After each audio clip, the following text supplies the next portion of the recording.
Welcome back to Academy of Biology and it's me Sachin Antil and today we are going to continue with the chapter evolution. तो देखो last time हमने इसमें origin of earth तक finish कर लिया था, उसी को आगे कंटिन्यू करते हुए आज हम करने वाले different theories related to the origin of life कि अर्थ पे जो लाइफ का ओरिजिन है वो कैसे हुआ, उसी से रिलेटेड जितनी थ्योरीज दी गई थी आज हम उनको कवर करेंगे। उन थ्योरीज के रिगार्डिंग में हम तीन चीजें करने वाले। फर्स्टली एक तो उस थ्योरी को दिया किसने था, दूसरा उस थ्योरी को सपोर्ट किसने किया एंड थर्ड उसको अपोज किसने किया। तो उसी के साथ शुरू करते हैं जो आपकी फर्स्ट थ्योरी थी। The first theory was theory of special creation. Theory of special creation. This theory was proposed by a Spanish priest,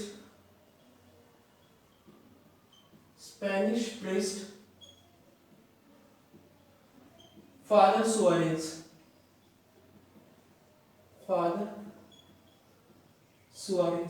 तो ये एक स्पेनिश प्रिस्ट फादर सुआरेज नाम के व्यक्ति ने इस थ्योरी को दिया था। एंड इसमें क्या था, इसके अकॉर्डिंग ये था कि there is a supreme power called as God that have created all the living forms on the earth. कि एक सुप्रीम पावर है भगवान जिसने सभी लिविंग फॉर्म्स को क्रिएट करा है। एंड जितनी भी लिविंग फॉर्म्स क्रिएट हुई है अब तक उनमें क्रिएशन के बाद कोई चेंज नहीं आया है। इस थ्योरी का ये मानना था। अगर हम बात करें तो बाइबल में भी दिया गया है कि God take 6 days to create all the living forms on the earth. कि भगवान ने 6 दिन लगाए थे धरती पे लिविंग ऑर्गेनिजम्स को क्रिएट करने के लिए। The first man created was Adam, created from the clay, and the first lady or you can say woman was Eve. She was created from the 12th rib of the Adam. कि जो पहला आदमी था धरती में जिसे बनाया गया था वो एडम था जिसको क्ले से बनाया था, और जो पहली औरत थी वो ईव थी जिसको एडम की 12th रिब से बनाया गया था। तो ये तो होगी क्रिश्चियनिटी की माइथोलॉजी से बेस्ड। अगर बात करें हिंदू माइथोलॉजी में ब्रह्मा विष्णु और महेश ट्राइलॉजी में जो क्रिएटर है उनको ब्रह्मा जी को क्रिएटर माना जाता है। तो उन्होंने ही धरती को बनाया और लिविंग फॉर्म्स को बनाया गया ऐसा हिंदूज में माना जाता है। तो जो पहला आदमी था वो मनु था और जो पहली औरत थी वो श्रद्धा थी। तो ये इस थ्योरी के अंदर दिया गया था सब कुछ। देन नेक्स्ट आती है theory of eternity. Theory of eternity या फिर steady state theory. Steady state. इसके जो क्रिएटर थे, created by, this theory was created by prayer and supported bye Pluto. Supported by Pluto. तो ये थ्योरी प्रेयर ने तो प्रपोज की थी और प्लूटो ने इसको सपोर्ट किया था। तो इस थ्योरी का मानना ये था कि जो लिविंग फॉर्म्स है ना वो पहले से ही है, they are existing from the past times, और ना तो इनकी कोई एंडिंग है ना इनका कोई ओरिजिन है। मतलब ये पहले से ही चलती आ रही है लिविंग फॉर्म्स, पहले से ही जो लिविंग ऑर्गेनिजम्स है वो थे, वो अब भी हैं और आगे भी रहेंगे। ना तो इनका कोई ओरिजिन है ना इनका कोई एंडिंग है, ना अंत है ना इनकी कोई शुरुआत थी। तो ये इस थ्योरी में दिया गया था। बट इस थ्योरी को लोगों ने डिस्कार्ड कर दिया था ड्यू टू पैलियोंटोलॉजिकल एविडेंसेस। क्योंकि जो पैलियोंटोलॉजिकल एविडेंसेस होते थे उसमें जो स्पीसीज होती थी उनका कई स्पीसीज का ओरिजिन का भी पता चल रहा था और उनकी जो एंडिंग थी या उनका जो एक्सटिंक्शन था उसका भी पता चल रहा था। बट जो इस थ्योरी के सपोर्टर थे दे डिस्कार्डेड द पैलियोंटोलॉजिकल एविडेंसेस। उन्होंने पैलियोंटोलॉजिकल एविडेंसेस को नहीं माना और उनका ये कहना था कि उन्होंने एक एग्जांपल दिया था सिलोकांत फिश का, लैटिमेरिया का। उन्होंने एक एग्जांपल दिया कि इस फिश को बहुत टाइम पहले एक्सटिंक्ट मान लिया गया था बट ये फिश अब भी live milli.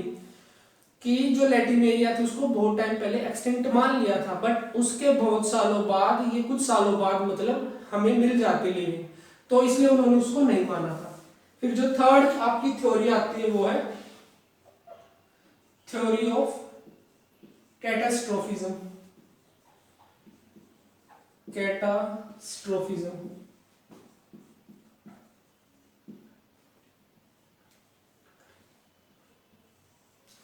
This theory was proposed bye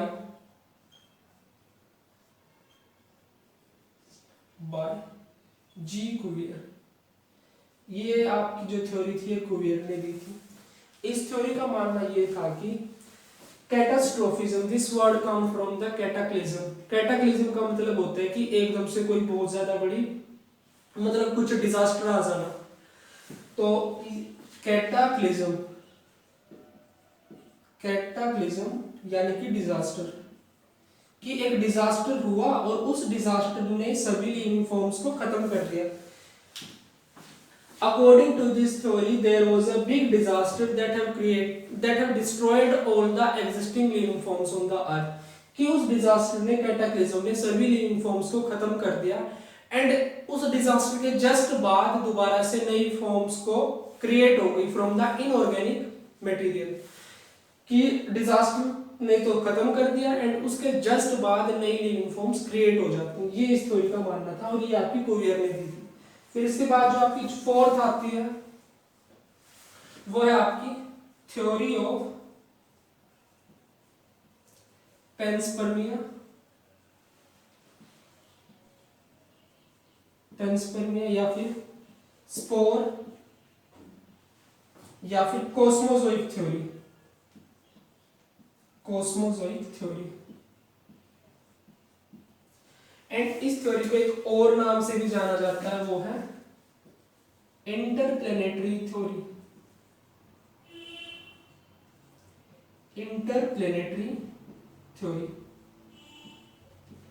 तो ये जो थ्योरी थी, दिस वाज प्रपोज्ड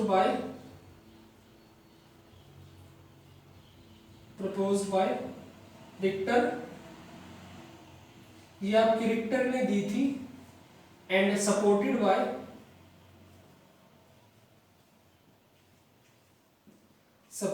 अर्हीनियस।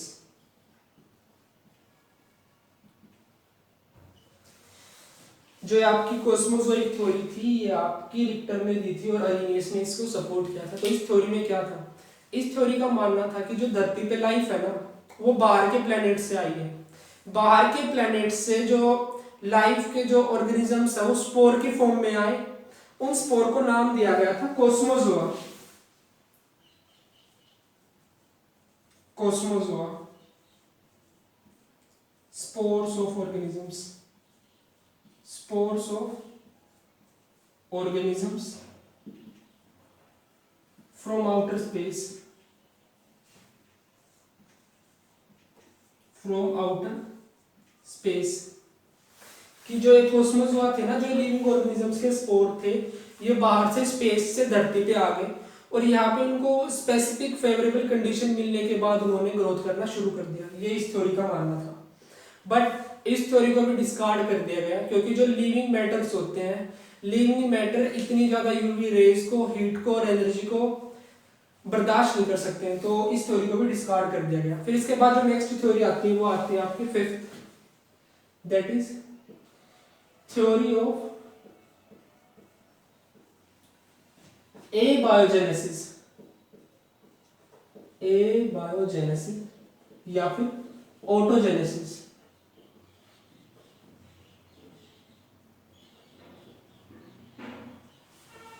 ये जो थ्योरी थी, this was proposed by von Helmont. ये वॉन हेलमोंट ने दी थी and supported by Greek philosophers. ये वॉन हेलमोंट ने दी थी और ग्रीक फिलोसफर्स ने इसका सपोर्ट किया। इस थ्योरी का मानना ये था कि जो नॉन लिविंग चीजें होती है ना, उनसे आपकी लिविंग चीजें क्रिएट हुई है। तो इसमें एक चीज ये दी गई थी, जो नील नदी है, द नील रिवर, उसका जो मड है ना, उसके मड से क्रोकोडाइल्स वगैरह, इंसेक्ट वगैरह का फॉर्मेशन हुआ है जब उनपे जो यूवी लाइट थी वो गिरी। कि the living organisms like insect and crocodiles were formed from the mud of Nile river when it was warmed by the UV light from the sun। तो इसका ये मानना था। दूसरा इसका ये भी मानना था कि जो चीजें थी, जैसे कि मीट से आपकी मैगोट्स का फॉर्मेशन हुआ, उसके बाद प्लांट जूसेस से आपके इंसेक्ट बने, प्लांट जूसेस से आपके इंसेक्ट बने। और जो आपका मड था कहां से, from Nile river, from Nile river. जो नील रिवर की मिट्टी थी उस पे जब क्या पड़ी, यूवी लाइट, और उससे वो क्या होगी, गर्म, तो उससे क्या बन गए, क्रोकोडाइल्स एंड इंसेक्ट्स, क्रोकोडाइल्स और इंसेक्ट्स बन गए। और जो आपकी हवा थी, और हवा में जो पार्टिकुलेट मैटर थे उनसे आपके क्या बन गए, माइक्रोब्स बन गए, माइक्रो ऑर्गेनिजम्स बन गए। तो ये इस थ्योरी के अंदर दिया गया था। फिर इस थ्योरी को नहीं माना गया, जो इसके अपोज करने वाले थे, ये थ्योरी बहुत से लोगों ने डिस्कार्ड कर दी। उनमें जो अपोजर्स थे वो कौन कौन थे,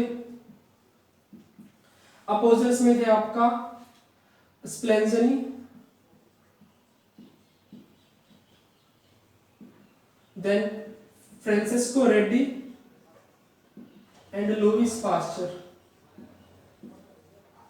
लुईस पास्चर। तो इन लोगों ने इस थ्योरी को डिस्कार्ड कर दिया था, Spallanzani, Francisco Redi and Louis Pasteur. फिर इसके बाद जो एक थ्योरी आई वो थी 6th की, जिसका नाम था theory of biogenesis, theory of biogenesis.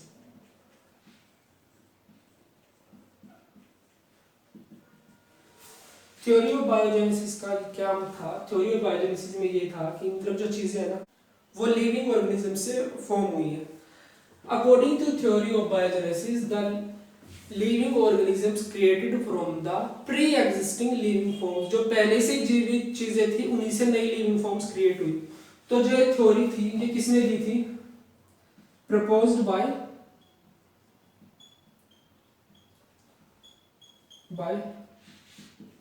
Harvey and Huxley.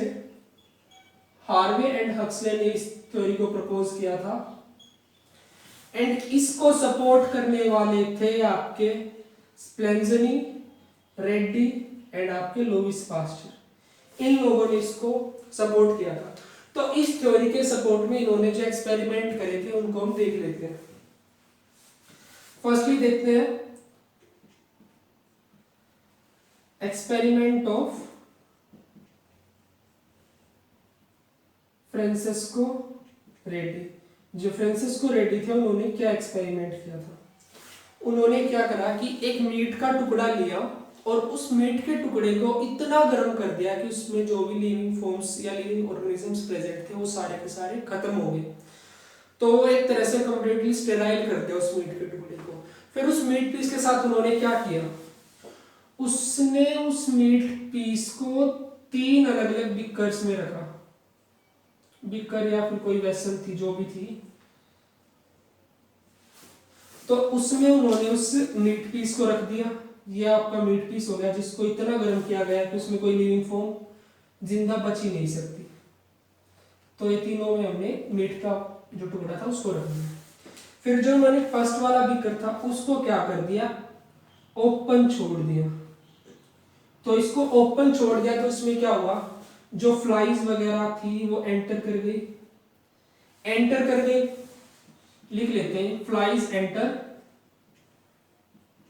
अगर फ्लाइज एंटर करेंगे तो वो एग ले भी करेंगी, एग लेज, और उन्हीं से क्या बन गए, मैगोट्स की फॉर्मेशन हुई, मैगोट्स फॉर्म।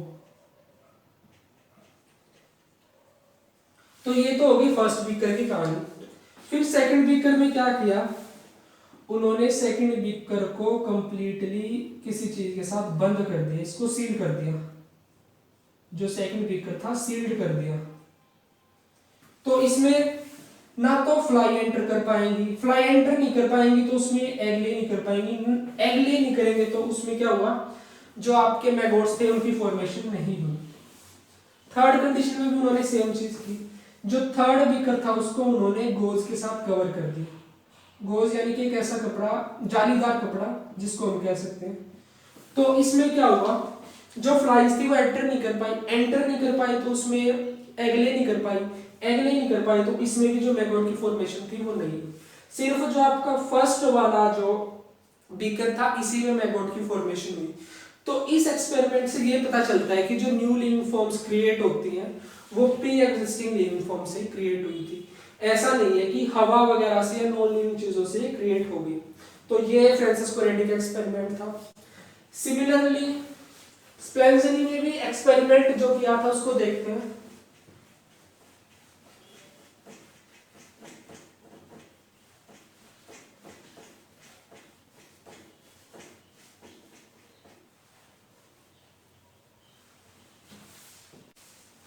तो जो सेकंड एक्सपेरिमेंट था वो था experiment of Spallanzani. Experiment of Spallanzani. तो स्पेंसनी ने क्या किया, उसने भी एक फ्लास्क लिया एंड उसमें क्या कर लिया, उसमें एक ब्रोथ तैयार कर लिया, एक न्यूट्रिएंट मीडियम बना लिया। किस चीज का? स्टेरलाइज्ड ब्रोथ ऑफ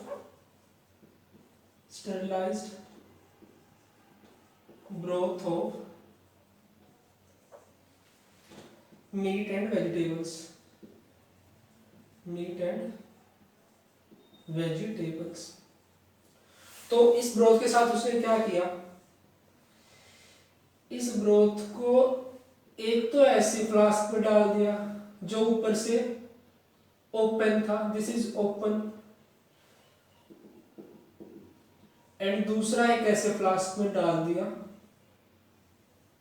जो कि आपका ऊपर से क्लोज्ड था। देखो इसमें भी स्टेरलाइज्ड ही है, दोनों में स्टेरलाइज्ड है। जो स्टार्टिंग में स्टेरलाइज्ड ब्रोथ प्रिपेयर किया था उसने दोनों फ्लास्क में वही स्टेरलाइज्ड ब्रोथ डाला। तो एक फ्लास्क को उसने ओपन रखा और एक को उसने क्लोज्ड कर दिया, सील कर दिया। तो जो सील वाला था उसमें क्या हुआ, नो माइक्रोऑर्गेनिजम्स फाउंड, कि जो सील्ड वाला था उसमें कोई माइक्रोऑर्गेनिज्म नहीं मिला, बट जो आपका ओपन वाला था उसमें आपको माइक्रोऑर्गेनिजम्स फाउंड, कुछ माइक्रोऑर्गेनिजम्स मिले।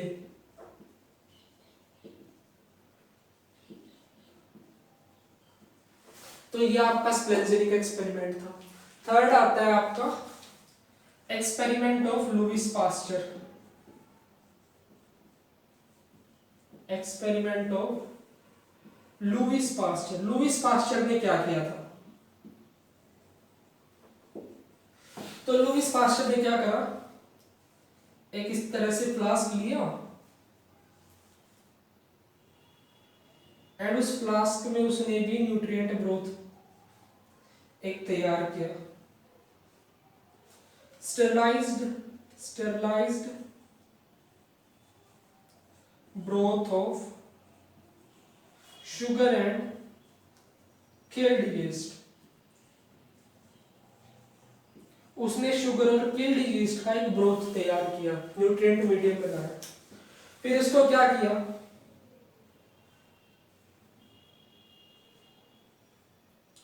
फिर उसने इस फ्लास्क को थोड़ा सा क्या किया, हीट कर दिया। मान लीजिए यहाँ पे थोड़ा सा उसने हीट किया एंड हीट करने से इसकी थोड़ी सी शेप में इस तरह से चेंज हो गया एंड इसमें ये न्यूट्रिएंट जो मीडियम था आपका वो डाल दिया, ये आपका न्यूट्रिएंट मीडियम इसमें डाल दिया। एक तो ये इस तरह का ऐसे शेप्ड वाला फ्लास्क लिया, दूसरा आपका नॉर्मल फ्लास्क लिया और इसमें भी आपका न्यूट्रिएंट ब्रोथ डाल दिया, जो मीडियम प्रिपेयर किया था वो डाल दिया। तो देखो जो ये वाला ऐसे शेप की नेक वाला जो फ्लास्क था उसमें क्या हुआ, जो एयर एंटर करती, एयर या फिर एयर के साथ माइक्रो ऑर्गेनिजम्स वगैरह एंटर करते या फिर air plus dust we can say, वो सब का सब यहाँ पे आके फंस जाता है एक जगह, मतलब एक तरह से यहाँ पे ट्रैप हो जाता है और आगे नहीं जा पाता। तो इस वाले फ्लास्क में किसी माइक्रो ऑर्गेनिज्म की ग्रोथ नहीं हुई, नो माइक्रो ऑर्गेनिजम्स। ऑर्गेनिजम्स। इसमें भी कोई माइक्रो ऑर्गेनिजम्स नहीं फॉर्म हुए, क्योंकि जो एयर थी और जो आपका डस्ट था वो यहाँ पे इसके जो बैंड था वहां पे आके अटक जाता, आगे पहुंच ही नहीं पाता मीडियम तक। बट जो नॉर्मल वाला जो फ्लास्क था, इसमें जो आपकी एयर थी और जो आपका डस्ट था, एयर प्लस डस्ट, वो आपके एंटर इजिली कर पाते, और इसमें क्या हुआ, माइक्रो ऑर्गेनिजम्स की ग्रोथ नोट हुई, माइक्रो ऑर्गेनिजम्स मिले, ऑर्गेनिजम्स वर फाउंड। तो इसमें माइक्रो ऑर्गेनिजम्स फाउंड हुए।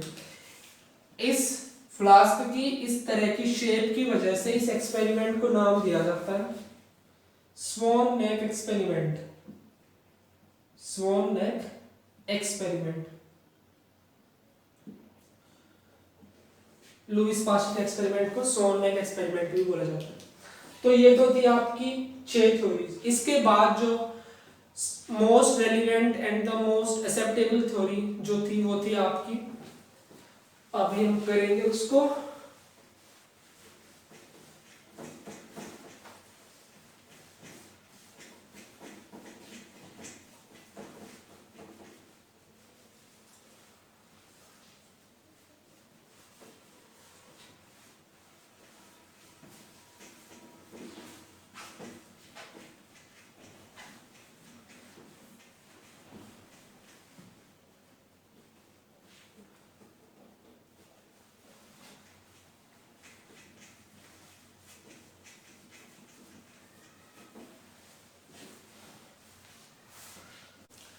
तो जो नेक्स्ट आपकी थ्योरी थी, जो मोस्ट एक्सेप्टेड और जो रियलिस्टिक थ्योरी थी, वो थी आपकी थ्योरी ऑफ ओपेरेन एंड हेल्डिंग, या फिर इस थ्योरी को एक और नाम दिया जाता है नेचुरलिस्टिक थ्योरी, या फिर मॉडर्न थ्योरी, मॉडर्न थ्योरी। तो ये जो थ्योरी थी, this was proposed bye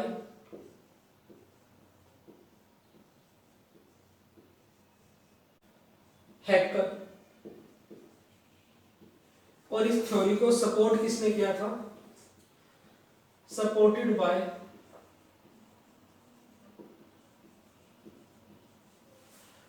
Oparin and JBS Haldane. Oparin और हेल्डिंग ने इसको सपोर्ट किया था। तो देखो इस थ्योरी के अंदर क्या था, इस थ्योरी का मानना ये था कि जो लाइफ थी वो शुरुआत में ए बायोजेनेटिकली अराइज करी, उसके बाद वो बायोजेनेटिकली मतलब चलती रही, कि जो सबसे पहले लाइफ फॉर्म का जो ओरिजिन हुआ वो ए बायोजेनेटिक था, देन उसके बाद जो फर्दर ओरिजिन ऑफ लाइफ था वो आपका बायोजेनेटिक था। ये लिख लेते हैं, इंपॉर्टेंट है ये। According to it, initially the origin of life was abiogenetic, यानी कि नॉन लिविंग थिंग से लाइफ फॉर्म हुई, बट एक बार लाइफ फॉर्म होने के बाद जो फर्दर जो मतलब कंटिन्यूएशन ऑफ लाइफ था वो आपका बायोजेनेटिक था। According to it, initially the origin of life was abiogenetic and then biogenetic, biogenetic कि जो सबसे पहले लाइफ आई वो ए बायोजेनेटिकली राइज करी, एंड देन उसके बाद जो फर्दर लाइफ का जो कंटिन्यूएशन था वो बायोजेनेटिक था, कि लिविंग ऑर्गेनिज्म से ही लिविंग ऑर्गेनिज्म बने। तो इस थ्योरी के अकॉर्डिंग क्या था, जो ओरिजिन ऑफ लाइफ था वो 2 फेजेस में था। ओरिजिन ऑफ लाइफ 2 फेजेस में था। फर्स्टली आपका ए बायोजेनेटिकली, सेकेंडली बायोजेनेटिकली। तो फर्स्ट था आपका कीमोजेनी, यानी कि केमिकल ओरिजिन ऑफ लाइफ,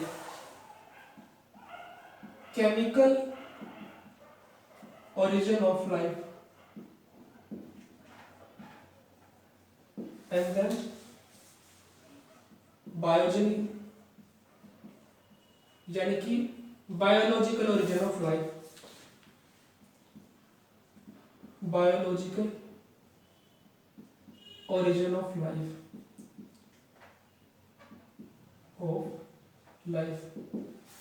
तो देखो जो प्रीवियस लेक्चर था उसमें हमने अर्थ की फॉर्मेशन के टाइम पे जो आपके स्टार्टिंग में जो आपके हाइड्रोजन, कार्बन, ऑक्सीजन, नाइट्रोजन वगैरह थे, जो आपके एलिमेंटल फॉर्म में जो एलिमेंट्स थे, उनसे हमने बायोमोलिक्यूल्स का फॉर्मेशन किया था।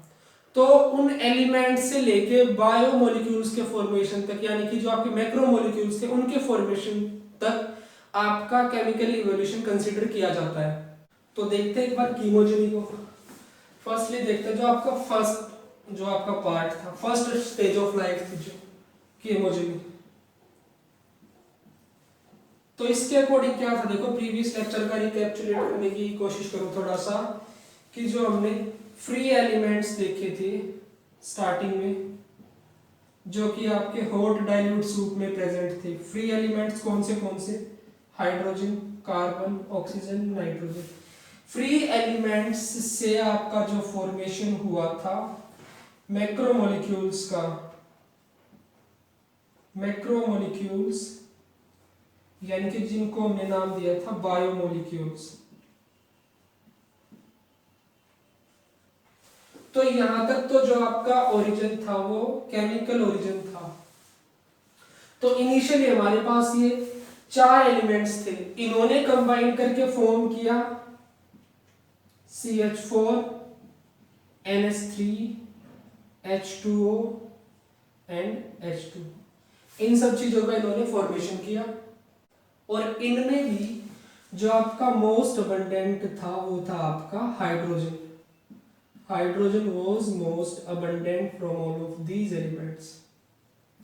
फिर यहाँ पे 2 इंपॉर्टेंट चीजें याद रखने की। जो आपका फर्स्ट ऑर्गेनिक कंपाउंड था वो क्या था, फर्स्ट ऑर्गेनिक कंपाउंड वो था आपका methane. Then first inorganic compounds, first inorganic compounds वो थे आपके अमोनिया एंड वाटर। तो फ्री एलिमेंट्स से लेके आपका बायोमोलिक्यूल्स की फॉर्मेशन तक, बायोमोलिक्यूल्स में क्या क्या फॉर्म हुए थे, आपके जो न्यूक्लिक एसिड्स थे, आपके जो प्रोटीन्स थे, लिपिड्स थे, वहां की फॉर्मेशन तक आपका chemical evolution, chemical origin of life consider किया जाता है। देन आते हैं फिर बायोजेनिक पे, यानी कि बायोलॉजिकल एवोल्यूशन ऑफ लाइफ। तो जो आपका सेकंड फेज ऑफ इवोल्यूशन है वो है बायोजेनिक, यानी कि बायोलॉजिकल एवोल्यूशन। तो कल का एक बार दोबारा से थोड़ा याद करते हैं। मैक्रोमोलिक्यूल्स से हमने प्रोटोबायोन्ट्स का फॉर्मेशन किया था। मैक्रोमोलिक्यूल्स से हमारे क्या बन गए थे, प्रोटोबायोन्ट्स। उन प्रोटोबायोन्ट्स में भी स्पेसिफिकली जो आपके थे वो थे आपके एक तो कोसर्वेट्स और दूसरा था आपका कोसर्वेट्स और एक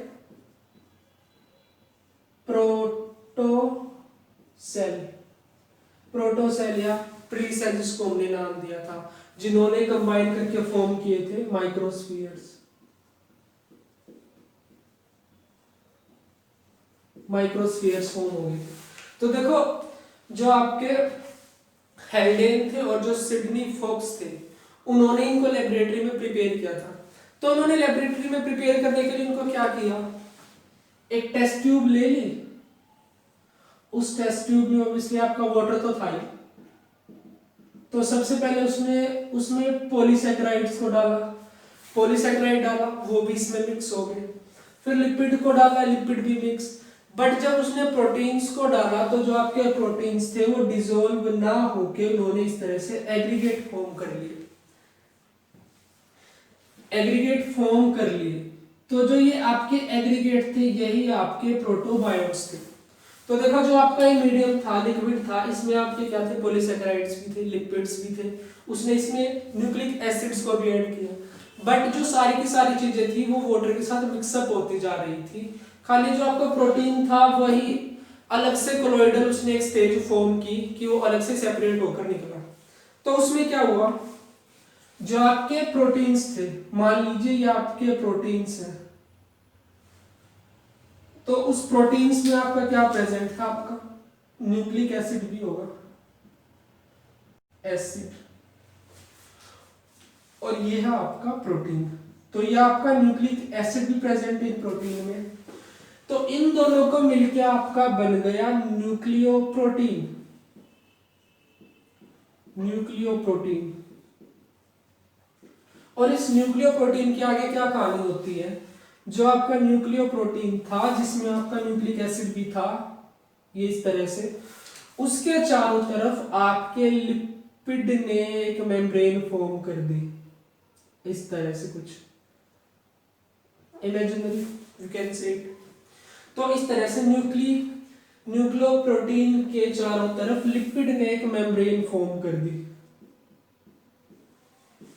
तो जो आपका न्यूक्लियोप्रोटीन था, this was the first sign of life, not form of life, this was the first sign of life. तो ये आपका फर्स्ट साइन ऑफ लाइफ था। Nucleoprotein was the first sign of life. फिर इसमें क्या होता है, जो आपका न्यूक्लिक एसिड वाला पार्ट होता है, अब देखो यार इसमें क्या हुआ, जो न्यूक्लिक एसिड था इसमें कुछ किसी तरह से सर्टेन म्यूटेशंस हो जाती है, इसमें म्यूटेशन।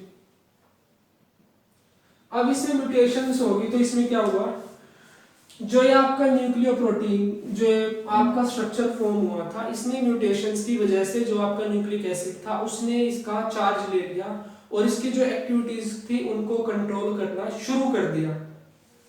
तो जैसे इसकी न्यूक्लिक एसिड ने एक्टिविटीज को कंट्रोल शुरू कर दिया करना, तभी यहाँ पे क्या हो जाती है, डिवीजन्स भी शुरू हो जाती है। उन्हीं डिवीजन्स से आपका फॉर्म होता है प्रीसेल या फिर प्रिमिटिव सेल। तो जो आपका प्रोटोसेल, या फिर बोल सकते हैं हम इसको प्रोटोसेल, जो आपका प्रोटोसेल था ये था आपका first form of life. Protocell was first form of life, first form of life. Then इसमें फर्दर कुछ मॉडिफिकेशंस हुई या फिर इसमें कुछ म्यूटेशंस फिर से हुई, और उन्हीं म्यूटेशंस की वजह से इसने फॉर्म कर दिए प्रोकारियोटिक सेल, प्रोकारियोटिक सेल, या फिर जो आपके प्रोकारियोट्स थे। तो देखो आपका प्रोटोबायोन्ट्स से लेके प्रोकारियोटिक सेल तक जितना भी आपका एवोल्यूशन आता है, ये सब आपका बायोजेनी में आता है, बायोलॉजिकल एवोल्यूशन में कंसीडर किया जाता है। फिर देखो जो आपका प्रोकारियोटिक सेल था, प्रोकारियोटिक सेल से पहले, इससे पहले का जितना भी है ये आपका सारा आता है बायोजेनी के अंदर। देन फर्दर जो आपका प्रोकारियोटिक सेल था इसमें कुछ म्यूटेशंस हुई या फिर इसमें मॉडिफिकेशंस हुई, जो आपका न्यूक्लियस वगैरह फॉर्म हुआ या फिर ऑर्गेनेल्स की डेवलपमेंट हुई। उन सब चेंजेस के बाद जो आपके यूकारियोटिक सेल बने, आपके यूकैरियोट्स बने। प्रिमिटिव सेल के बाद जो आपके यूकारियोटिक सेल बने, प्रोकारियोटिक सेल के बाद यूकारियोटिक बनना, दिस इज योर इवोल्यूशन। ये आपका इवोल्यूशन में आता है कि एक तरह की लाइफ फॉर्म्स से बाकी टाइप की लाइफ फॉर्म्स कैसे फॉर्म हुई, ये आपका एवोल्यूशन हो जाता है। तो देखो अब यहाँ पे आपका जो प्रोकारियोटिक सेल फॉर्म हुआ है उसमें भी आपका जो स्पेसिफिकली जो आपके फॉर्म हुए थे वो थे आपके बैक्टीरिया में भी आपके साइनोबैक्टीरिया। जो आपके साइनोबैक्टीरिया थे दीज वर फोटोसिंथेटिक। ये कैसे थे आपके,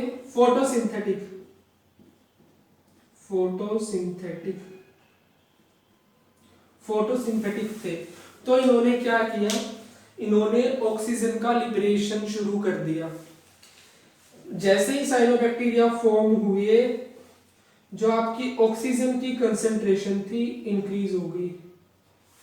जैसे ही ऑक्सीजन का लिबरेशन शुरू हुआ उसकी कंसेंट्रेशन इंक्रीज हुई, तो जो आपका एटमॉस्फेयर था वो रिड्यूसिंग से ऑक्सीडाइजिंग में चेंज हो गया।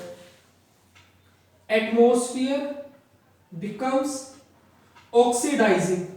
तो इस तरह से जो आपका एटमॉस्फेयर ऑक्सीडाइजिंग हो गया, और इसी वजह से, क्योंकि आपका एटमॉस्फेयर रिड्यूसिंग नहीं रहा, जो आपका फर्दर जो केमिकल एवोल्यूशन था बायोलॉजिकल एवोल्यूशन से पहले वो हो नहीं सकता था, क्योंकि जो आपका केमिकल एवोल्यूशन है उसको होने के लिए एक मैंडेटरी कंडीशन की जरूरत है, वो है आपकी रिड्यूसिंग एटमॉस्फेयर।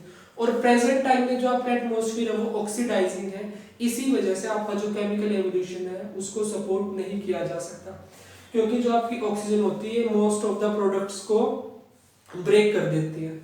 तो इसी वजह से जो आपका केमिकल एवोल्यूशन था वो रुक गया। तो यार देखो, जो आपका बायोलॉजिकल एवोल्यूशन है यानी कि लिविंग फॉर्म से लिविंग फॉर्म का फॉर्म होना, वो तो माना जा सकता है, बट जो आपका केमिकल एवोल्यूशन था यानी कि नॉन लिविंग चीजों से आपकी लिविंग थिंग्स का क्रिएट होना, उसको थोड़ा सा मुश्किल था मानना। तो उसी चीज को टेस्ट करने के लिए ओपेरियन और हेल्डेन की थ्योरी को टेस्ट किया था यूरे और मिलर ने। तो उसके बाद एक एक्सपेरिमेंट आता है जो कि यूरे और मिलर ने किया था, उसी को अब हम करेंगे।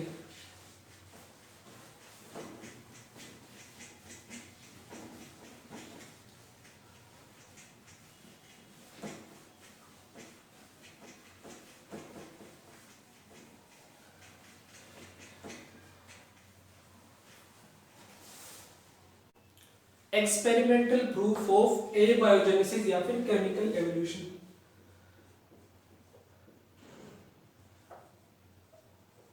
एक्सपेरिमेंटल प्रूफ ऑफ एबायोजेनेसिस या फिर केमिकल एवोल्यूशन।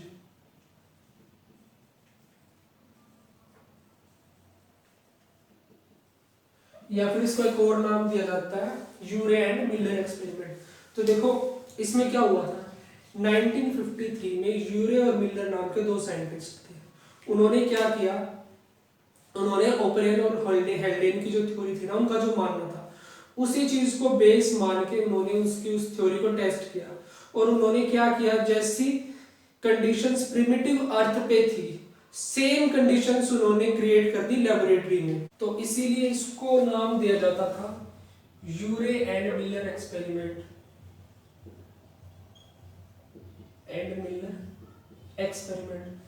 तो देखो जब अर्थ फॉर्म हुई तो अर्थ का फॉर्मेशन ओरिजिन माना जाता है कि जो कॉस्मिक गैसेस थे और डस्ट थी ना, उसी से जो अर्थ और बाकी के प्लैनेट्स थे उनकी फॉर्मेशन हुई थी।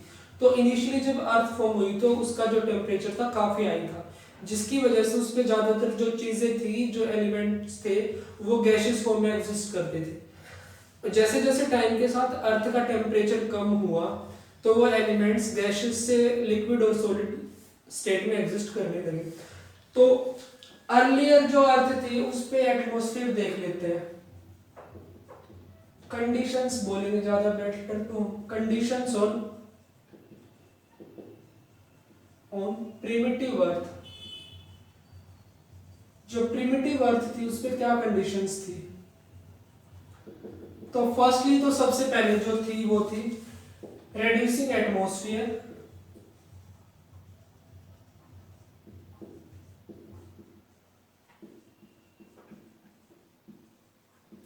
देन दूसरा जो चीजें थी, जो आपके एलिमेंट्स थे जैसे कि हाइड्रोजन, कार्बन, नाइट्रोजन, ऑक्सीजन वगैरह, ये सारे आपके एलिमेंट्स एग्जिस्ट कर रहे थे, जिसमें भी सबसे ज्यादा आपका हाइड्रोजन था और जो आपका ऑक्सीजन था वो काफी कम था, लेस सिग्निफिकेंट अमाउंट में प्रेजेंट था।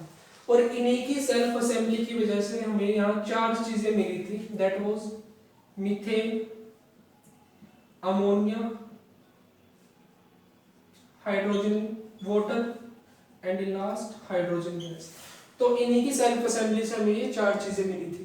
तो इन चार चीजों की फॉर्मेशन को सपोर्ट करने के लिए, इनकी रिएक्शंस को कैरिड आउट करने के लिए जो एनर्जी सोर्स था वो क्या क्या था आपका, एनर्जी सोर्स एक तो थी आपकी हीट एनर्जी, दूसरा आपकी जो कॉस्मिक रेज थी, तीसरा आपकी लाइटनिंग, एंड उस टाइम पे जो वोल्केनिक इरप्शंस थे वो भी काफी कॉमन थे। तो ये सारी चीजें आपकी एनर्जी सोर्स की तरह काम कर रही थी। तो जो यूरे और मिलर का एक्सपेरिमेंटल सेटअप था, एक बार उसको देख लेते हैं।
तो देखो जो आपका एक्सपेरिमेंटल सेटअप था वो कुछ इस तरह से था, जहां उसने इस फ्लास्क में तो आपकी गैसेस को रखा, एक फ्लास्क में गैसेस कौन सी आपकी methane, ammonia and H2 and obviously आपका वाटर भी यहाँ प्रेजेंट था। तो ये गैसेस आपकी एक स्पेसिफिक रेशियो में प्रेजेंट थी, 2:1। एंड दूसरा यहाँ पे एनर्जी सोर्स के तौर पे उसने रखा इलेक्ट्रोड्स को। ये आपके हो गए इलेक्ट्रोड्स जो यहाँ पे स्पार्क्स की फॉर्म में इन गैसेस को एनर्जी प्रोवाइड कर रही थी। देन ये आपका था कंडेंसर,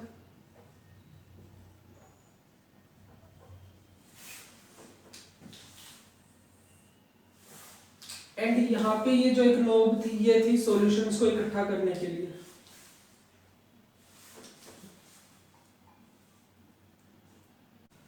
स्टॉप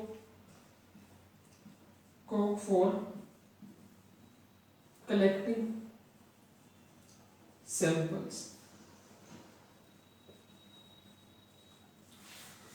एंड यहाँ पे आपका इसमें वाटर को रखा गया था एंड यहाँ से उसको हीट किया गया था उस वाटर को। ये यहाँ पे थोड़ा सा अरेंजमेंट में कुछ गलती होगी, इसको थोड़ा सा ठीक कर लेते हैं एक बार।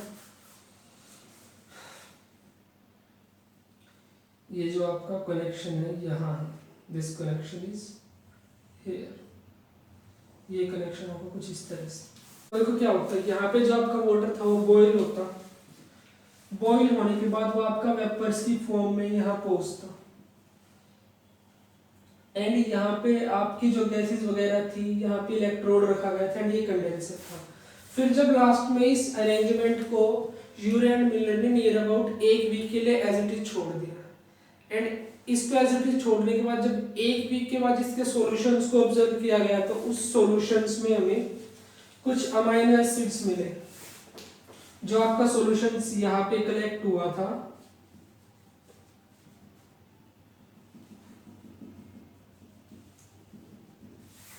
उस सॉल्यूशन में हमें मिले अमाइनो एसिड्स। अमाइनो एसिड्स में भी कौन से ग्लाइसिन, एलेनिन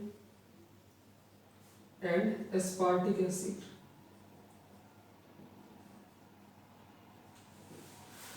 तो इनिशियली तो ये 3 अमाइनो एसिड्स मिले थे, बट बाद में फर्दर और भी साइंटिस्ट ने इस सेम अपरेटस को करके देखा, डेमोन्स्ट्रेट किया, तो उन्होंने इनके अलावा भी और काफी सारे acids, amino acids like glutamic acids वगैरह, लैक्टिक एसिड वगैरह, इन सब का फॉर्मेशन नोट किया।